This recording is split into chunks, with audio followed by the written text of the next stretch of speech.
Gothic style is the last cultural style of the European Middle Ages. The Gothic period is one of the growth of cities and building of great cathedrals.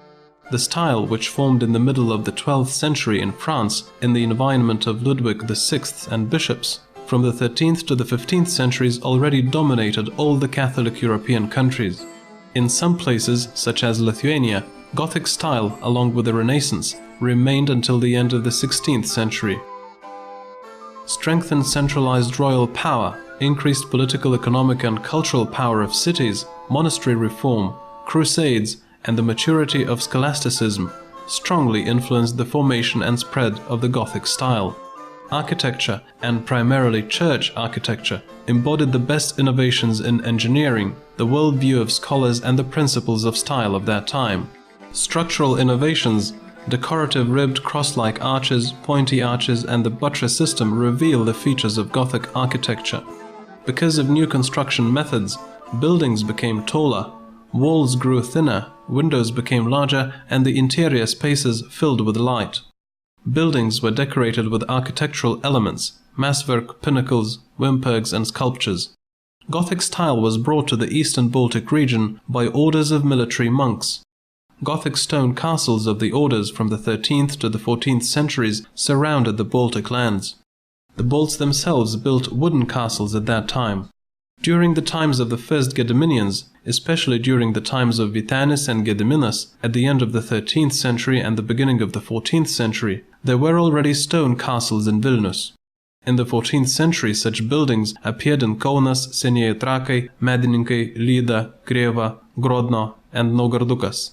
Lithuanian stone castles were built according to examples of crusader fortresses. However, the first castles of the Gediminians did not equal to the castles of the orders in their size or complexity of techniques and forms. Both Romanesque and early Gothic architecture intertwined in such castles. Plans of the first stone Lithuanian castles remind us of square or multi-angular pens or other enclosures. Massive defensive walls, the width of which was 2 to 3.5 meters and the height was from 9 to 15 meters, surrounded the castles. Defensive walls used to have from 1 to 7 towers. The staff of the castle lived in the biggest tower, which was most often a corner tower, the height of which reached as much as 25 to 30 meters. The square enclosure-type castles in Kaunas, Lyda, Krėva, Medininkai and Trakai Peninsula were built in wet plains, and castles with multi-angular plans were more often built on hills. The Vilnius, Gardinas and Naugardukas castles had the latter plan. After the christening of Lithuania in 1387, and especially during Vytautas' rule, a new stage of construction for Lithuanian castles began. Lithuania reformed and renovated enclosure-type castles. They were adapted for artillery, which was used by the Lithuanian army from 1382. For this reason, protrusive round and multi-angular towers were added to strengthen the walls. Such towers can be seen in the Kaunas, Gardinas and Lyda castles and the upper castle of Vilnius as well.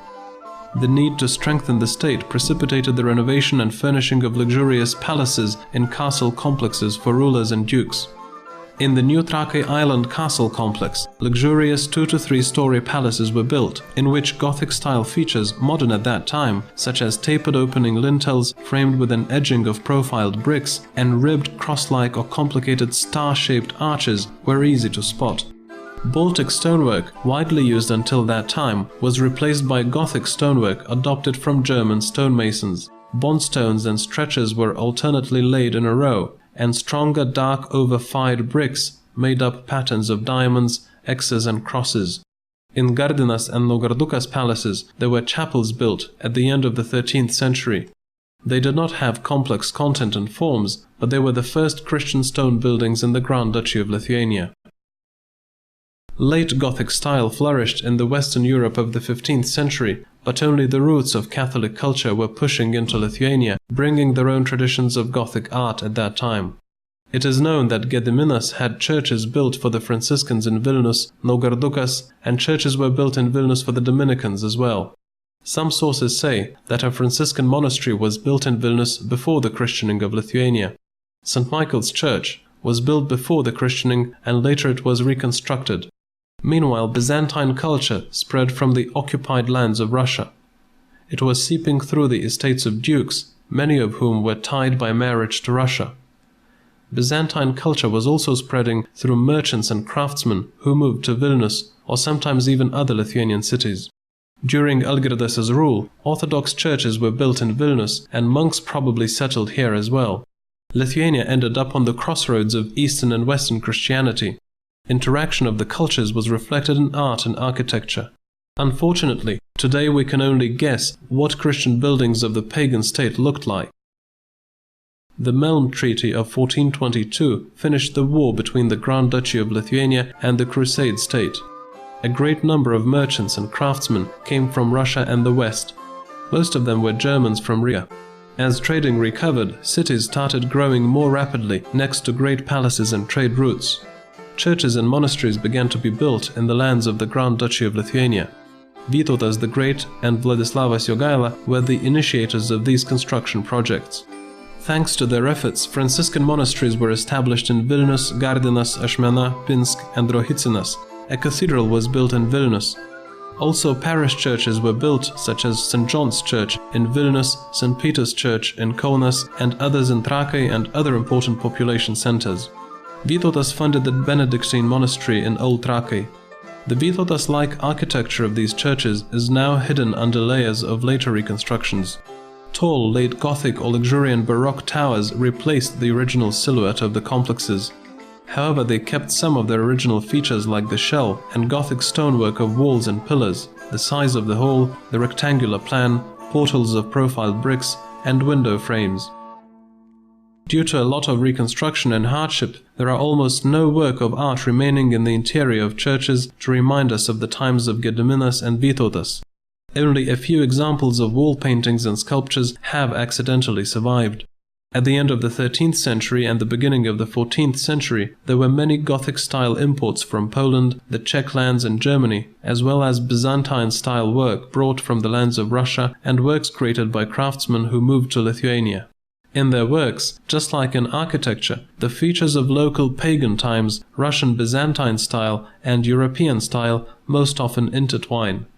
Archaeological findings in stone castles, such as fragments of a polychromic wall in Trakai, Gardinas and Naugardukas, allow us to ascertain that the castle walls of great dukes were decorated in frescoes, reflecting scenes of their everyday life. They were created by combining the traditions of Byzantine and Western art. Manuscripts written by Orthodox monks in the lands of Russia belonging to the Grand Duchy of Lithuania were important cultural monuments of that period. However, this small legacy still illustrates the high level of book copying and color illustration in the culture. Quite a large number of illustrated manuscripts had to be brought from European countries, especially after the Christianing of Lithuania. We can also learn about the works of art used during that period in the everyday lives of Lithuanians from archaeological findings. People from the estate environment and rich city dwellers of Old Kernavė, Vilnius and Gardinas used imported glass and glazed ceramic dishes. Some of them could afford to purchase luxurious fabrics like gold-embroidered silk. The nobility not only smartened up their clothing with items brought from other countries, but they also used jewelry and luxurious accessories for their clothing, such as belts with decorative fasteners and buckles, and embroidered purses made by local craftsmen.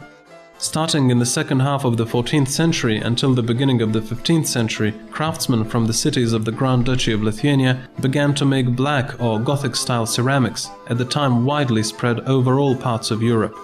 Pieces made from black ceramics are distinguished by the variety of dish shapes. Craftsmen made pots, frying pans, bowls for the kitchen, and dishes for the table like jugs, goblets, and both large and small bowls.